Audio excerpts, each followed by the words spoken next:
wabarakatuh.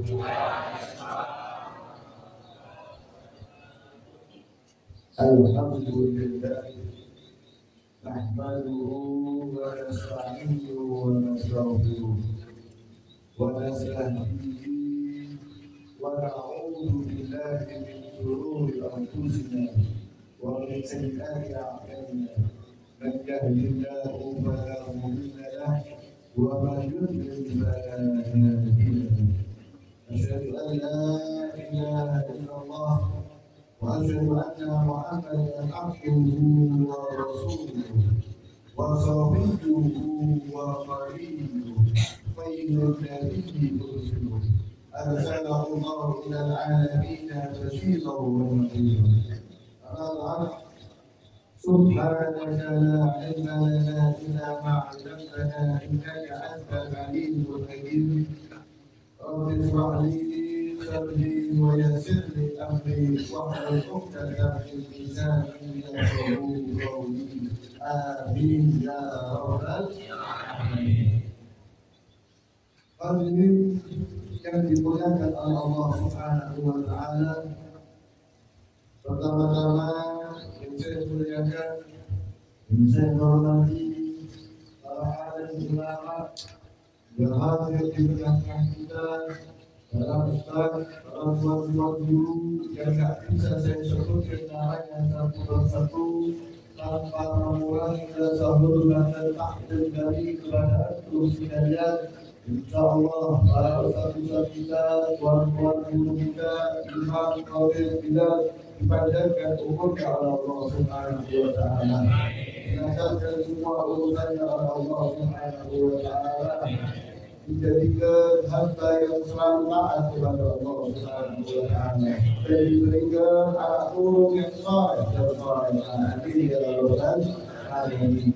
Kemudian yang saya muliakan Bapak Lurah yang tadi memberikan sambutan, insyaallah prioritasnya dan umurnya dilancarkan semua urusannya dan diberi amanah. Amin ya rabbal di Bapak Lurah beneran apa enggak? Mau jadi lurah? Kalau saya mau lurah salah ini pembawanya. Allahumma shalli ala Muhammad. Tapi kalau nggak gini nggak amin. Alhamdulillah, segala puji bagi Allah Subhanahu wa taala yang memberikan kepada kita kesehatan dan walafiat, yang memberikan hidayah serta taufik ya Allah Subhanahu wa taala. Sehingga dalam hari yang mulia Idul Adha kita dapat berkumpul memperingati suatu peristiwa yang sangat istimewa, suatu peristiwa yang sangat langka, yaitu Isra wal Mi'raj dan juga Nabi Muhammad sallallahu alaihi wasallam. Insyaallah barokah daripada acara Isra wal Mi'raj bagi Nabi Muhammad. Mungkin di antara kita yang lagi kesusahan dihilangkan kesusahan Allah Subhanahu wa taala. Kemudian utang-utangnya dihilangkan oleh Allah Subhanahu wa taala. Kemudahan kesusahan dihilangkan oleh Allah Subhanahu wa taala. Yang sakit pusingnya dihilangkan oleh Allah. Yang sakit giginya dihilangkan oleh Allah. Nanti ini mau ompong dia tadi. Mau saudara Muhammad hadirin yang dimuliakan oleh Allah. Allah Subhanahu wa taala berfirman di dalam Al-Qur'an, "Inna iddatash shuhuri indallahi 12 syahran fi kitabillahi yawma khalaqas samawati wal ardh minha arba'atun hurum." Allah Subhanahu wa taala ketika menciptakan langit dan bumi ini menjadikan bulan ada 12 bulan lagi. Di dalam 12 bulan ini ada 4 bulan kata Allah Subhanahu wa taala minha arba'atun. 4 bulan ini dikatakan oleh Allah adalah bulan hurum, air hurmat, yaitu terhormat. mulia, dimuliakan oleh Allah Subhanahu wa Ta'ala. Dari 4 bulan ini 3 bergandengan, 1 berpisah, yaitu yang bergandengan Dzulqa'dah, Dzulhijjah dan juga Muharram. Yang 1 terpisah bulan Rajab, yang mana kita sekarang ada di dalam bulan Rajab yang dimuliakan oleh Allah Subhanahu wa Ta'ala. Nabi Muhammad sallallahu alaihi wa ala alihi wa sahbihi wa sallam, beliau bersabda wa yaqulu, Rajab syahrullah wa Sya'ban syahri wa Ramadan syahrul ummati. Yang namanya bulan Rajab ini adalah bulan ya Allah Subhanahu wa Ta'ala. Dan bulan Sya'ban, bulan depan adalah bulanku, kata baginda Nabi Muhammad. Dan nanti bulan suci Ramadan adalah bulan umatku. Itulah kata baginda Nabi Muhammad sallallahu alaihi wa ala alihi wasallam. Di bulan Rajab ini wa hadirin, di dalam kitab Muqaddimatul Ulum disebutkan hikmah kalimat daripada Rajab, yaitu terdiri daripada 3 huruf, Ra, Jim dan juga Ba. Ra dikatakan Ra'uhu rahmatullah, wal Jim jurul abad, wal Ba birrullah.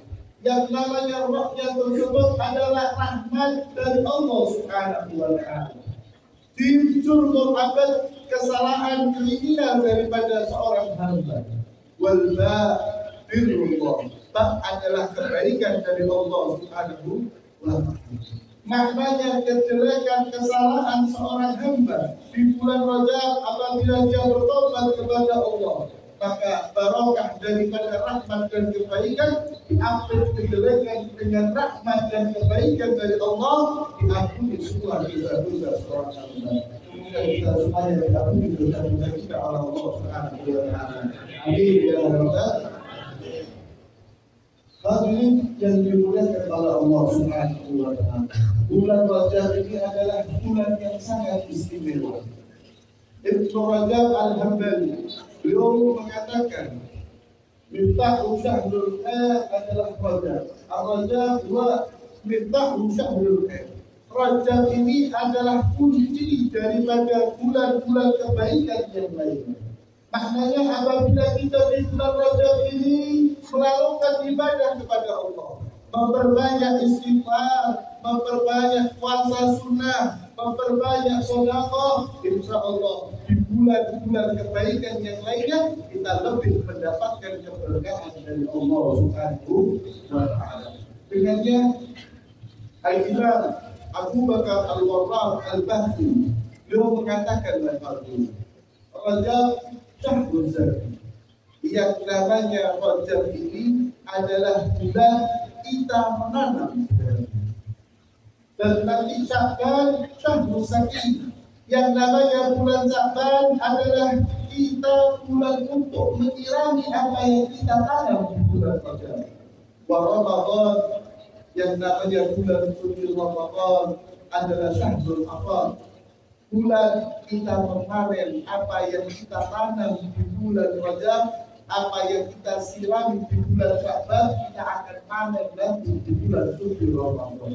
Semoga Allah Subhanahu wa Ta'ala berdiri kita, memberikan hidayah serta taufik hidayahnya agar terus memperbanyak ibadah kita di bulan Rajab yang mulia. Amin ya rabbal. Hadirin yang dimuliakan oleh Allah Subhanahu wa Ta'ala,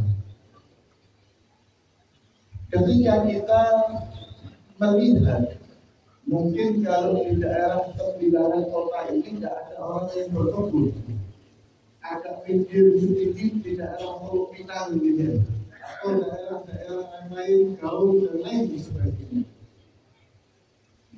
Ada seseorang mungkin ketika dia punya tanah, tapi dia berkaya, dia punya tanah luas 1 hektar.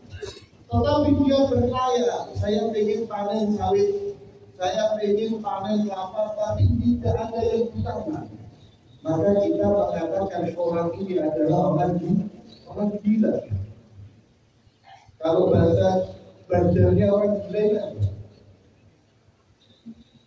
Enggak juga ya. Sama ya. Bukan pemilu. Bisa jadi ya. Kita katakan bubur lah. Kalau ada orang punya tanah 1 hektar tidak ditanam apa-apa, kemudian dia ingin menghasilkan daripada tanah tersebut, ini orang namanya orang gunung, orang gila ini.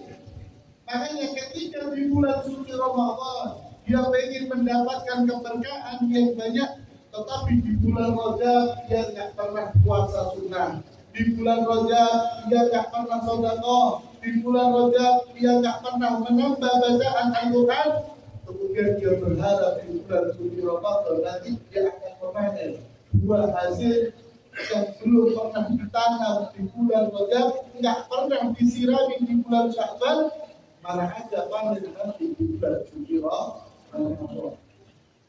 Maka bulan Rajab ini wahai hadirin, marilah kita berbuat amal saleh yang banyak, insya Allah mendapatkan keberkahan yang sangat banyak di bulan-bulan baik yang lainnya.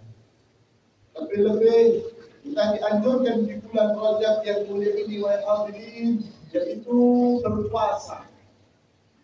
Di dalam hadis baginda Nabi Muhammad SAW dikatakan, sesungguhnya di dalam surga tersebut ada sungai.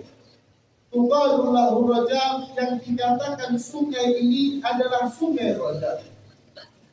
A'la minal asal, yang lebih manis daripada batu, kemudian lebih putih airnya daripada susu.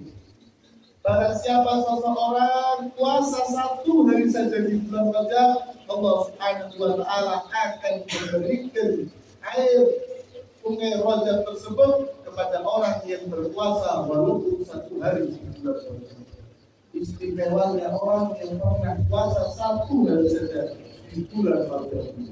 Bahkan di dalam hadis baginda Nabi Muhammad SAW yang lainnya, orang yang memberikan sedekah walaupun 1 rupiah, 1 dinar, 1 dirham diganti oleh Allah Subhanahu wa Ta'ala 1000 kali kebaikan. 1000 kejelekan dihapuskan oleh Allah Subhanahu wa Ta'ala, akan dilipatkan 1000 oleh Allah Subhanahu wa Ta'ala, sampai di akhir hadis baginda Nabi Muhammad dia mengatakan orang tersebut akan dibangunkan 1000 istana, 1000 kamar, yang mana 1 kamar diberikan 1000 bidadari oleh Allah Subhanahu wa Ta'ala. 1 bidadari lebih baik daripada 1000 matahari. Itu Rasulullah SAW menyatakan orang yang beramal bersedekah di dalam. Kemudian di dalam bulan Rajab ini wahai hadirin juga ada peristiwa yang sangat mulia, yaitu yang kita acarakan, yang kita hadiri acaranya sekarang di malam hari yang mulia ini, yaitu Isra wal Mi'raj baginda dari Muhammad sallallahu alaihi wa ala alihi wa sahbihi. Sebelum baginda Nabi Muhammad Isra dan Mi'rajkan oleh Allah Subhanahu wa Ta'ala, di situ baginda Nabi Muhammad terjadi di dalam kehidupannya keindahan kesumpakan. Karena Nabi Muhammad ini mulai kecil umur 9 tahun dirawat oleh pamannya yaitu Abu Thalib, paman yang sangat dicintai oleh Nabi Muhammad, dan seorang paman yang sayang kepada keponakannya yaitu Nabi Muhammad. Ketika Nabi Muhammad di luar diganggu dakwahnya oleh kaum musyrikin, yang membela adalah pamannya. Ketika kaum kafir ingin membunuh Nabi Muhammad, yang menghadang adalah pamannya. Di situ di tahun yang mana paman beliau tercinta meninggal dunia, sedih hati baginda Nabi Muhammad, susah hati baginda Nabi Muhammad. Dapat 3 hari istri tercinta beliau Sayyidatuna Khadijah binti Khuwailid meninggal dunia. Tambah lagi kegundahan, Ketika Rasulullah diganggu di luar, yang membela pamannya, pamannya meninggal dunia. Ketika pulang sampai di rumah, yang mengedam amarah untuk bersabar menyayangi Rasulullah, yang membela Rasulullah di dalam rumah, Sayyidatuna Khadijah juga meninggal dunia. Istri tercinta baginda Nabi Muhammad sallallahu alaihi wasallam. Kadang-kadang Pak, kita ini bedanya sama Rasulullah. Kalau Rasulullah istrinya meninggal itu sedih. Tetapi kalau kita istri kita meninggal gimana Pak? Jujur saja Pak. Senang apa sedih? Senang apa sedih? Hukum agama kuat di sini teriaklah. Allahumma shalli ala Muhammad. Rasulullah itu ketika ditinggal mati oleh istrinya sangat sedih. Begitu cintanya Rasulullah dengan Sayyidatuna Khadijah, begitu solehannya istrinya Rasulullah Sayyidatuna Khadijah. Ketika di luar Rasulullah penuh dengan masalah, umat berbagai macam masalah, dakwah ditolak, dakwah kemudian difitnah dan lain sebagainya. Ketika pulang disambut oleh istri, ketika pulang dalam keadaan kedinginan diselimuti oleh Sayyidatuna Khadijah. Itulah istri tercinta beliau Nabi Muhammad sallallahu alaihi wasallam. Di tahun yang sama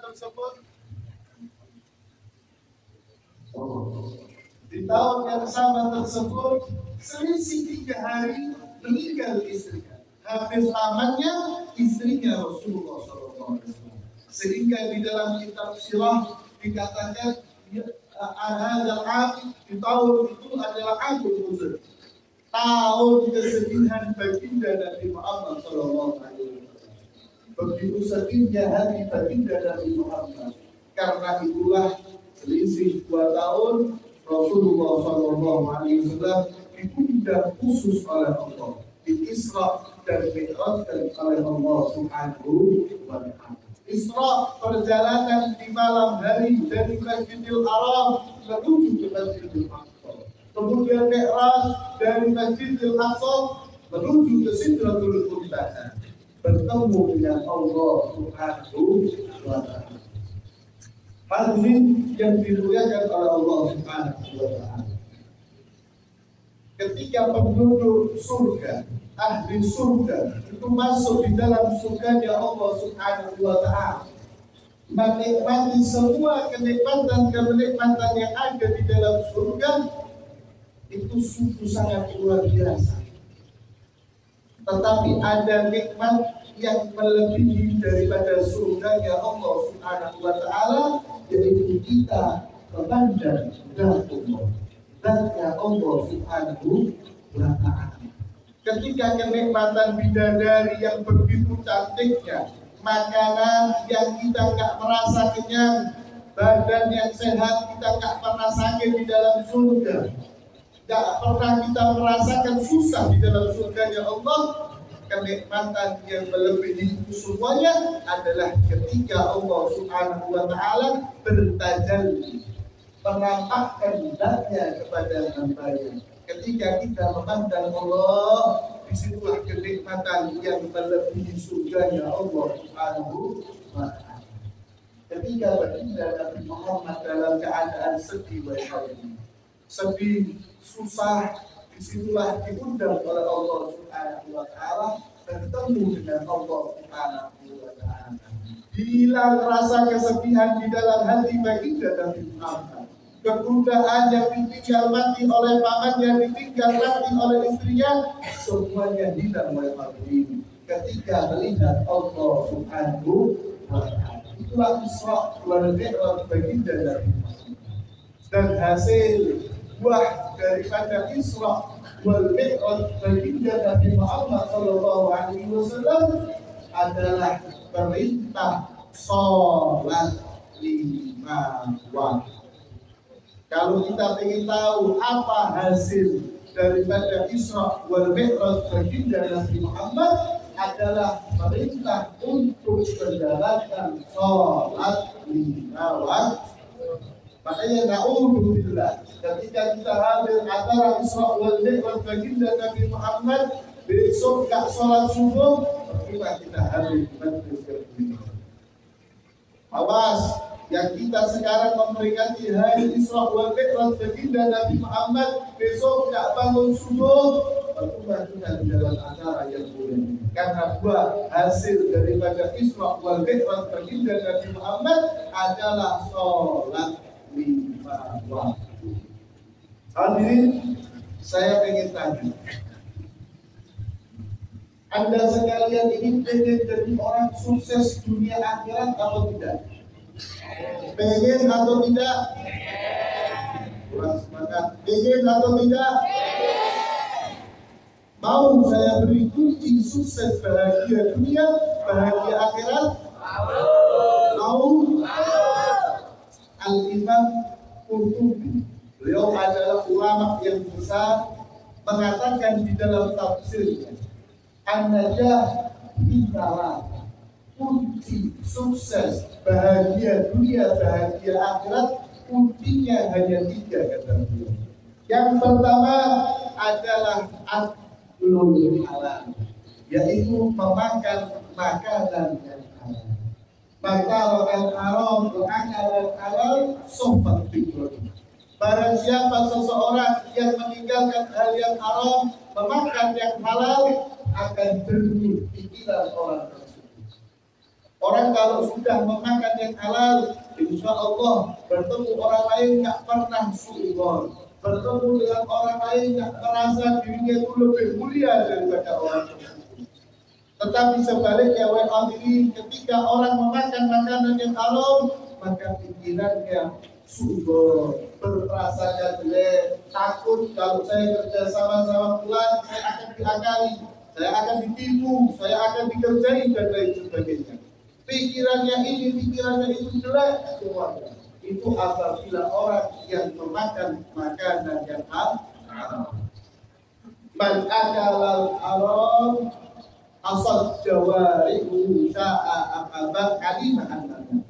Baginda Nabi Muhammad SAW beliau mengatakan, barang siapa seseorang yang mana dia memakan makanan yang haram, maka anggota tubuhnya akan berbuat maksiat kepada Allah. Mau nggak mau, sadar nggak sadar, orang tersebut akan berbuat maksiat. Baginda Nabi Muhammad juga mengatakan selanjutnya, wa man akala halal, barang siapa seseorang yang memakan makanan yang halal, apa ajwarihu sya'a akaba kalimah an-nabi. Barang siapa seseorang yang memakan makanan yang halal, anggota tubuhnya akan berbuat taat kepada Allah Subhanahu wa taala. Mau nggak mau, sadar nggak sadar, orang tersebut akan berbuat taat kepada Allah Subhanahu wa taala. Contohnya saja, insya Allah yang hadir di dalam majelis yang mulia ini, acara yang mulia ini, insya Allah tanda makanan yang kita makan adalah makanan yang halal. Mungkin di antara kita ada tadi yang sudah nggak mau hadir di dalam majelis ini. Adalah kawan lewat, kenapa nggak berangkat, nggak ada sepeda, ayolah ikut saya bonceng. Ada jalan yang mungkin sudah ada janjian dengan orang lain, tiba-tiba ditelepon, besok ada yang nggak jadi sekarang, akhirnya hadir di dalam majelis ini. Intinya orang yang memakan makanan yang halal akan ringan, anggota tubuhnya akan bergerak berbuat taat kepada Allah Subhanahu wa taala. Tetapi apabila orang tersebut memakan makanan yang haram, orang tersebut akan berbuat maksiat kepada Allah Subhanahu wa taala. Mau nggak mau, sadar nggak sadar, orang tersebut akan berbuat maksiat. Kita pernah lihat televisi nggak, Pak? Pernah lihat berita yang ada di televisi, berita kriminal? Yang mungkin di handphone kita sekarang banyak berita-berita kriminal. Adakah kita pernah membaca berita atau melihat berita? bandar narkoba ditangkap setelah acara Isra wal Mi'raj. Ada nggak seperti itu? Ya. Adakah curanmor ditangkap setelah selesai sholat Jumat? Adakah berita yang seperti itu? Ada. Ada, Pak. Kenapa? Karena orang tersebut makanannya dari makanan yang haram, pasti ketika dia tersebut akan berbuat ditangkap di tempat karaoke, di tempat-tempat yang maksiat yang tidak diridhoi oleh Allah Subhanahu wa Ta'ala. Gak mungkin orang ini ketika dia memakan yang halal berbuat maksiat kepada Allah Subhanahu wa Ta'ala. Yang ngomong dengan saya wahai hadirin, siapa? Nabi Muhammad sallallahu alaihi wa alihi wasallam. Ada satu cerita, yaitu cerita kisah nyata yang ada di satu kota daerah Jawa Timur. Saya nggak sebut ke kotanya. Ada satu rumah tangga yang mana suami istri ini memiliki 4 orang anak. Ketika di pertengahan rumah tangganya terjadi masalah dan bercerailah suami istri. Setelah cerai, suami tidak mau tanggung jawab, istri dibebani 4 orang anak. Yang mana seorang istri ini adalah seorang guru. Dia melihat dari gaji gurunya tak cukup untuk menyekolahkan anaknya, memberi makan dan lain sebagainya. Akhirnya ibu guru tadi ini setiap pagi setelah gajian mengutangkan daripada gajinya. Ibu-ibu yang belanja tadi, Bu, butuh utang nggak? Oh iya, saya perlu berapa? 100. Nanti kembalikan 120.000 ya. 20.000 ini adalah namanya riba. Riba hukumnya adalah ketika daripada uang hasil riba inilah disekolahkan anak-anaknya. Na'udzubillah. Yang satu ada yang masuk di dalam pondok pesantren. Ketika dalam waktu 6 bulan makanan yang haram terus dikirimkan oleh ibunya. Anak yang baik di tempat yang baik, tetapi ketika memakan makanan yang haram keluar dari pondok pesantren. Gak betah di dalam pondok pesantren. Bukan pondoknya yang salah, bukan kiainya yang salah, tetapi orang tuanya yang memberikan makanan yang haram, itulah yang salah. Keluar anaknya kena pergaulan bebas, na'udzubillah min dzalik, telinga mulai diubah. Potongan kanan kiri habis, tinggal tengah. Gak lama terjerat kasus narkoba, masuklah di dalam penjara. Gak sadar si ibu ini diteruskan. Akhirnya anak perempuan yang berikutnya dibonceng sana, dibonceng sini, hamil di luar nikah. Punya anak tidak tahu siapa ayahnya, na'udzubillah. Gara-gara makanan yang haram. Sahabat Nabi Muhammad sallallahu alaihi wasallam ada yang bernama Abu Dujana. Abu Dujana ini wahai sholat setiap hari di belakang baginda Nabi Muhammad. Nabi Muhammad imam, dia sebelah kanan atau kirinya Nabi Muhammad. Selalu di belakang Rasulullah sallallahu alaihi wasallam. Suatu saat setelah sholat, nggak baca wirid, nggak doa, langsung pulang. Dilihat 1 hari, 2 hari seperti itu. Yang ketiga hari ditegur oleh Rasulullah SAW. Wahai sahabat Abu Dujana, aku perhatikan engkau setelah sholat nggak baca wirid, nggak doa kepada Allah Subhanahu wa Ta'ala. Apa gerakan yang membuat engkau seperti ini? Begini wahai Nabi Muhammad. Aku ini memiliki tetangga, yang mana tetangga ini punya pohon kurma yang tangganya sudah menjulang berbuah. Aku takut kurma ini jatuh di halaman rumahku sehingga anakku yang masih kecil lain ini memakan buah kurma. Akhirnya anakku memakan makanan yang haram. Aku takut kelak nanti di yaumil kiamah aku dimintai pertanggungjawaban oleh Allah. Aku akan ditanya oleh Allah, wahai Abu Dujana, kenapa anakku memakan makanan yang haram? Aku takut wahai Rasulullah. Makanya setelah aku sholat langsung aku lari, aku jaga agar supaya anakku tidak mengambil kurma yang jatuh tersebut. Begitu sahabat baginda Nabi Muhammad menjaga anak-anak turunnya semua dari makanan-makanan yang haram. Pernah suatu hari Sayyidina Abu Bakar As-Siddiq, beliau tidak makan beberapa hari, perut rasanya lapar sekali.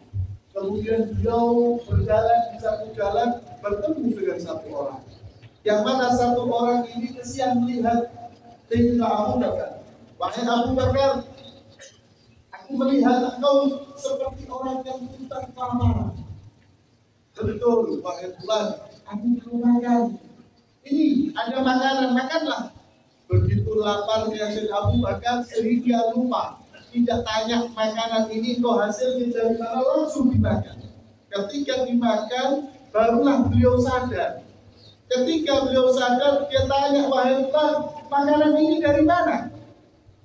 Aku dapatkan dari majelis konser itu. Ada orang-orang nyanyi-nyanyi di sana, kemudian ada makanan-makanan, aku dapatkan dari sana. Ketika mendengar makanan yang dari sesuatu tempat yang gak jelas seperti ini, sehingga Abu Bakar As-Siddiq memasukkan jarinya ke mulut, dimasukkan, dimuntahkan, gak bisa terus dicoba, sehingga simpulan ini gak tega melihat sehingga Abu Bakar. Stop wahai Abu Bakar, jangan engkau teruskan, jangan engkau siksa dirimu seperti ini.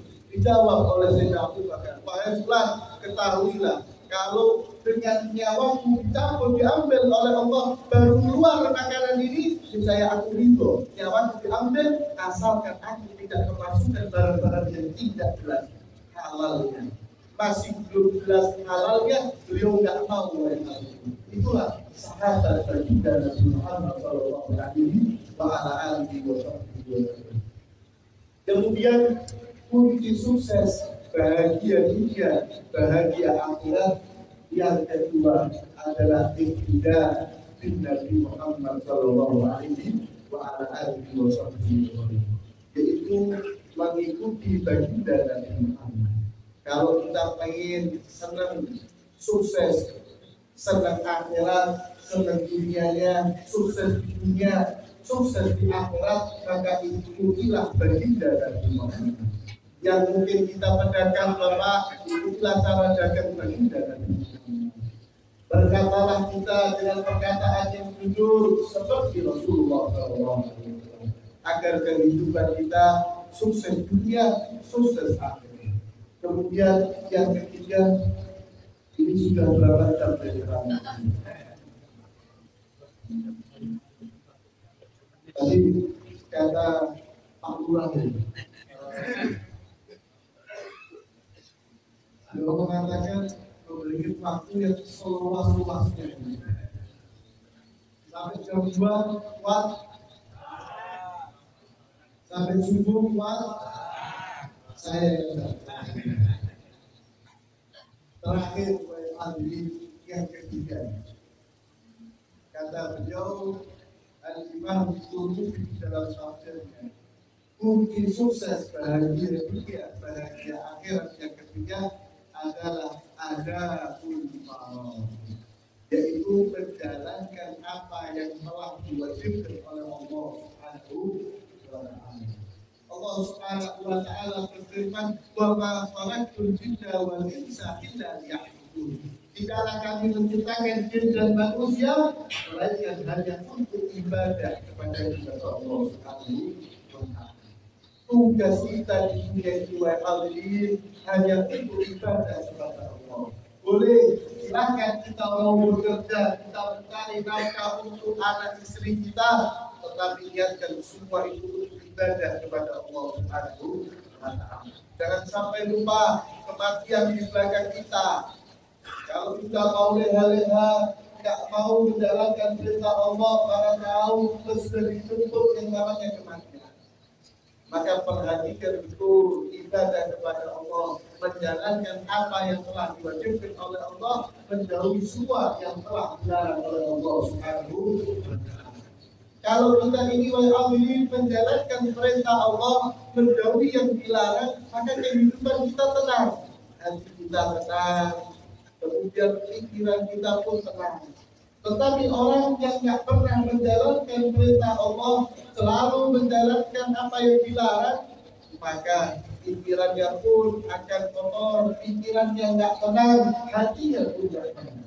Maka kunci sukses bahagia dunia, bahagia akhirat adalah menjalankan apa yang telah diwajibkan oleh Allah Subhanahu wa Ta'ala. Termasuk yang diwajibkan oleh Allah adalah sholat 5 waktu. Aqimus sholat, dirikanlah sholat, tunaikanlah zakat. Awal ma yuhasabu bil abdu yaumal qiyamah as-shalah. Pertama kali yang nanti bakal ditanya oleh Allah Subhanahu wa Ta'ala adalah sholat seorang hamba. Allah nggak tanya wahai hadirin berapa kebun kalian, Allah nggak tanya berapa toko kalian, Allah nggak tanya berapa jumlah walid kalian. Yang ditanya pertama kali adalah bagaimana sholat. Pekerjaan apapun yang kita lakukan, jangan pernah kita meninggalkan sholat 5 waktu.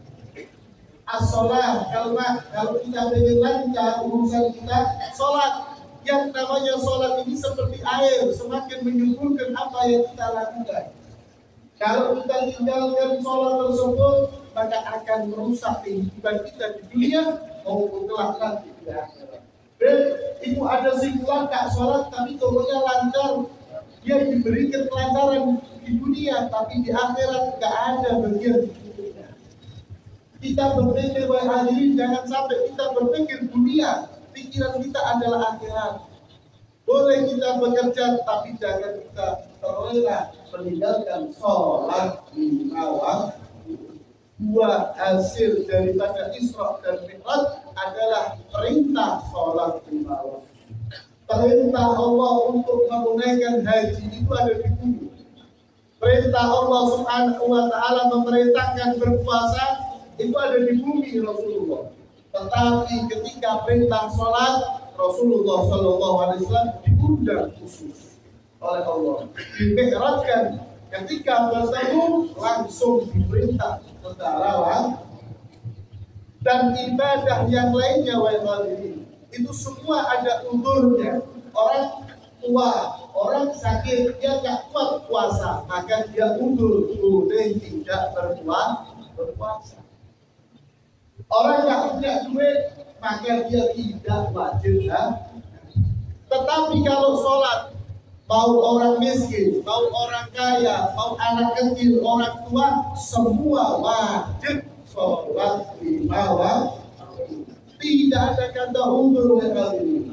Orang nggak bisa sholat dalam keadaan berdiri, duduk.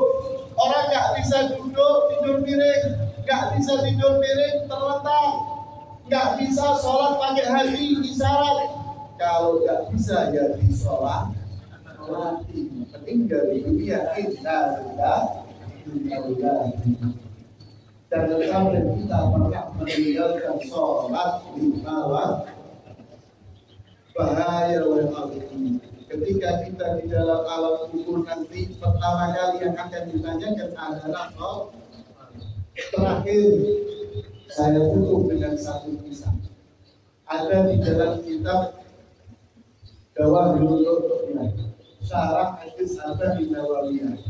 Di situ diceritakan suatu saat di zaman Nabi Allah Musa alaihissalam.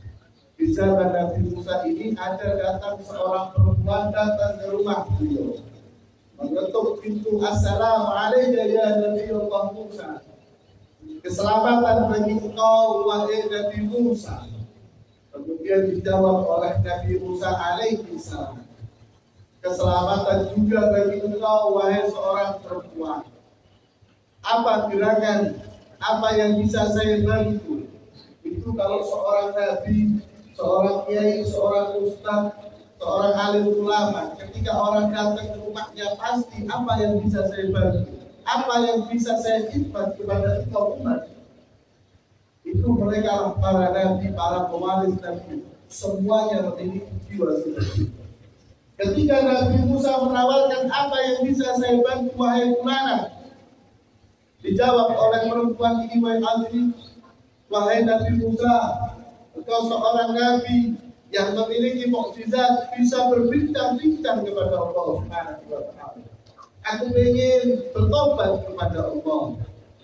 Kemudian ditanya oleh Nabi Musa, apa dosa yang telah engkau lakukan wahai fulana? Seorang perempuan ini menjawab, wahai Nabi, zanaitu wa waladtu wa qataltu. Wahai Nabi Musa, aku telah berzina, wahai Nabi Musa. Aku telah berhubungan di luar nikah dengan seorang lelaki. Wa waladtu, dan aku melahirkan anak hasil zina. Kemudian wa qataltu, aku bunuh anak tanpa dosa itu, wahai Nabi Musa. Aku ingin bertobat kepada Allah. Aku kotor, wahai Nabi Musa. Aku penuh berlumuran dosa seperti ini. Kemudian ketika Nabi Musa ini mendengar dosa yang begitu luar biasa, wahai Nabi, diusir perempuan itu. Keluar engkau wahai perempuan. Aku takut Allah Subhanahu wa taala menurunkan balanya di rumahku gara-gara dosa ini. Keluar. Ketika diusir, disaksikan oleh malaikat Jibril. Di situ malaikat Jibril datang kepada Nabi Musa. Wahai Nabi Musa, apa gerakan untuk usir? Kenapa? Untuk usir seorang perempuan yang datang kepadamu. Kenapa? Kemudian Nabi Musa menjelaskan semua daripada peristiwa yang telah dilakukan oleh fulana, seorang perempuan yang ingin bertobat. Dosa-dosanya semua disebutkan kepada malaikat Jibril. Kemudian malaikat Jibril mengatakan, perhatikan wahai.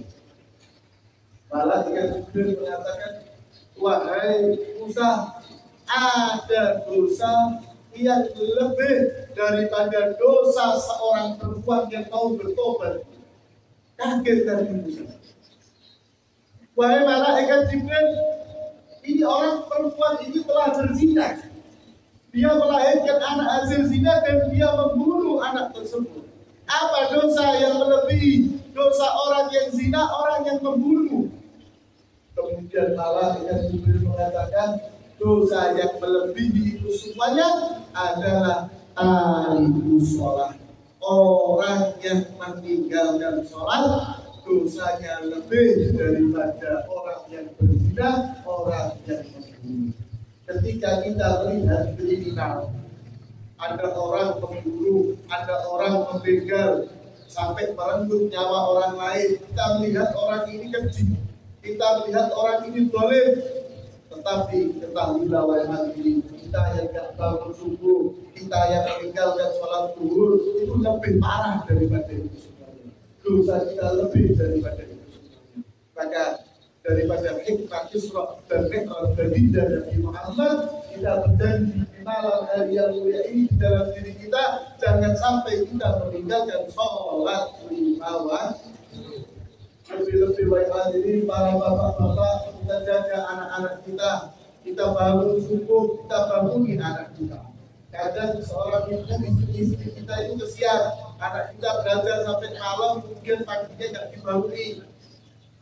Dia tega, anak yang dimasukkan neraka secara gratis. Dia tahu anaknya masuk neraka. Jangan sampai lalai. Di dalam kitab Nasaih Diniyah diceritakan karya Al-Habib Abdullah bin Ali Al-Hamdan, ada seorang yang ketika orang tuanya ini mau dimasukkan surga, tinggal selangkah lagi bapak ibunya masuk ke dalam surga. Di situ ada seorang anak yang memanggil, stop wahai malaikat, jangan engkau masukkan kedua orang itu ke dalam surga. Ditanya oleh malaikat, siapa engkau kok menyetop orang ini yang mau masuk surga? Itu orang tuaku, aku anaknya. Di hari ini aku tuntut orang tuaku. Kenapa engkau tuntut? tuamu yang melahirkanmu, yang memberikan makan kepadamu sampai engkau tumbuh dewasa. Betul wahai laki. Tetapi aku nggak pernah diajari untuk mengaji. Ketika dia ada acara maulid Nabi, dia berangkat sendiri. Aku dibiarkan nonton TV. Kemudian ada acara apapun, saya nggak pernah diajak. Ada majelis taklim, majelis ilmu, saya ditinggal di rumah. Saya nggak pernah disuruh. Saya nggak pernah dikenalkan siapa Nabi Muhammad. Saya nggak pernah dikenalkan siapa Tuhan Allah. Sehingga di hari ini aku akan dimasukkan di dalam neraka, sedangkan orang tua masuk di dalam surga. Tidak terima aku. Tarik kedua ini. Kemudian kata Allah Subhanahu wa Ta'ala, masukkan semuanya ke dalam api. Jangan sampai wanita ini, anak yang kita cintai, anak yang kita lahir, kita akikon, kemudian kita bela mati-matian, kita sekolahkan, nanti di akhirat dialah yang akan menuntut kita. Maka perintahkanlah anak-anak kita, istri kita untuk sholat 5 waktu. Inilah yang bisa saya sampaikan di pada hari ini. Insyaallah membuahkan hasil dari acara Isra wal Mi'raj dari Nabi Muhammad SAW, dan daripada orang-orang yang mungkin kita bisa bawa pulang, tapi kunci sukses bahagia dunia, bahagia akhirat. Yang pertama adalah memakan makanan yang halal, yang kedua adalah mengikuti Nabi Muhammad, yang ketiga sholat 5 waktu. Ada ini walaupun assalamualaikum warahmatullahi wabarakatuh.